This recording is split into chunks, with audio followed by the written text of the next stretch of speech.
एक बार की बात है, गौतम बुद्ध अपने शिष्यों को जिंदगी से जुड़ी अच्छी बुरी चीजों का ज्ञान दे रहे थे। सभी शिष्य उनकी बातों को बहुत ध्यान से सुन रहे थे। उन सभी में एक शिष्य ऐसा था जिसे प्रश्न पूछने की बहुत आदत थी।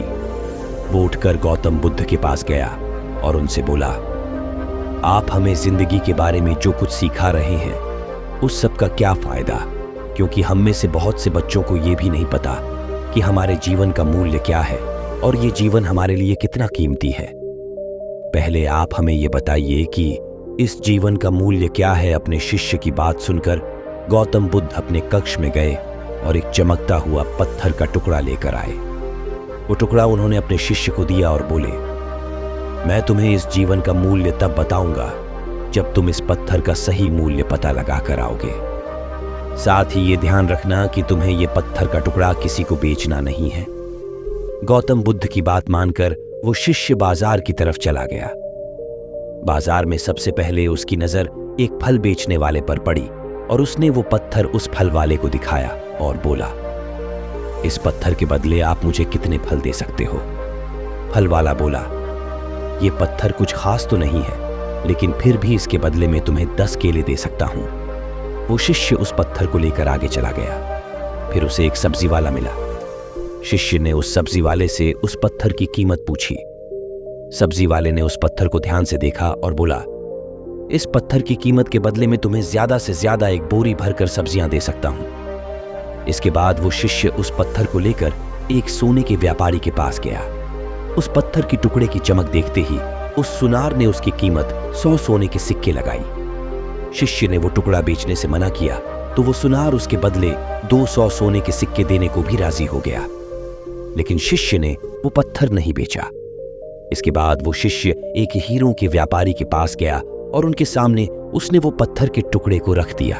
उस पत्थर को देखते ही हीरों के व्यापारी ने एक साफ कपड़ा बिछाया, उस पत्थर को उसके ऊपर रखा, फिर उसकी परिक्रमा की और हाथ जोड़कर उस पत्थर को कपड़े में लपेटते हुए वो बोला, तुम जिसे मामूली पत्थर समझकर उसकी कीमत पूछ रहे हो, असल में ये एक बेशकीमती रूबी है। ऐसा रूबी हर किसी को नहीं मिलता। मैं अगर अपना सब कुछ बेच भी दूं तो भी इसकी कीमत नहीं चुका सकता। उस व्यापारी की बातें सुनकर वो शिष्य हैरान हो गया। वो दौड़ा दौड़ा सीधा बुद्ध के पास आया और उन्हें उसने जो कुछ भी बाजार में हुआ वो सब बताया। उसकी अचरज भरी बातें सुनकर गौतम बुद्ध बोले, तुम्हारे सवाल का जवाब इस रूबी की कीमत में ही छिपा है। हमारा जीवन भी एक रूबी है। रूबी की तरह ये भी बेशकीमती है, लेकिन हम इस बात को हमेशा नजरअंदाज करते हैं और अपने जीवन का मूल्य नहीं समझते।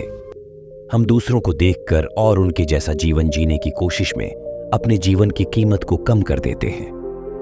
हम ये सोचते हैं कि हमारी जिंदगी की कीमत वही है जो दूसरे हमें बताते हैं, लेकिन ये बात हमेशा ध्यान रखना कि सामने वाला अपनी हैसियत, बुद्धि और अपनी समझ के हिसाब से तुम्हारी कीमत लगाता है। जिंदगी सिर्फ एक बार मिलती है, इसलिए इसको बर्बाद ना करें। अपनी जिंदगी को उतना ही कीमती समझें जितना कीमती आप अपने बैंक में रखें रुपयों को समझते हैं। आज के समय में लोग अपनी जिंदगी से ज्यादा कीमती प्यार, पैसों और दिखावे से भरी चीजों को समझते हैं। प्यार के चक्कर में लोग सुसाइड कर लेते हैं। पैसों के चक्कर में ऐसा काम करने लग जाते हैं जिससे उनकी जिंदगी बर्बाद हो जाती है। नाम कमाने के चक्कर में उल्टे सीधे काम करने लग जाते हैं। हमेशा याद रखें कि दिखावा करना जरूरी नहीं है। प्यार दोबारा मिल सकता है, पैसा फिर कमाया जा सकता है, लेकिन जिंदगी को फिर से पाया नहीं जा सकता। इसलिए अपनी इस बेशकीमती जिंदगी को अच्छे से जिएं। हर पल का आनंद लें। कभी ये ना सोचें कि आप इस दुनिया में किसी काम के नहीं हैं, न कभी ये सोचें कि आपकी जिंदगी व्यर्थ है। आपके होने या ना होने से कुछ फर्क नहीं पड़ता। जब भी ऐसे नेगेटिव विचार आपके मन में आए तो खुद को बस ये याद दिलाएं कि जीवन एक रूबी है और ये बेशकीमती है।